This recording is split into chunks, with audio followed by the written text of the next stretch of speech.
One day, a religious scholar stood up to test Jesus. "Teacher, what must I do to inherit eternal life?" Jesus responded, "What does the law of Moses say?" The man answered, "Love God with all your heart, soul, strength, and mind, and love your neighbor as yourself." Jesus agreed, but the man, wanting to justify himself, asked, "And who is my neighbor?" In response, Jesus told a story. A man was traveling from Jerusalem to Jericho when suddenly a group of bandits attacked him. They beat him, stripped him of his clothes, and left him half dead on the side of the road.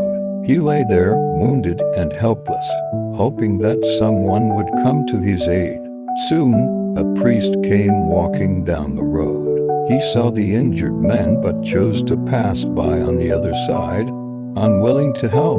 A little later, a Levite, a temple assistant, also came by, looked at the man, but walked away without offering any help. Both men, who were supposed to be holy, failed to show mercy. Then, a Samaritan came along, the very kind of person the Jews despised. But instead of walking away, he was moved with compassion.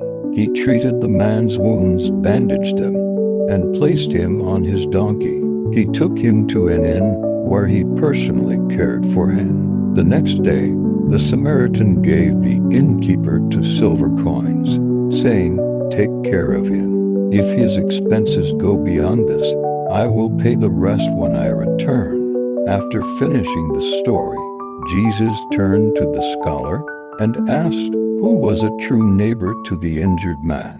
The scholar replied, "The one who showed mercy." Jesus then said, "Go and do the same."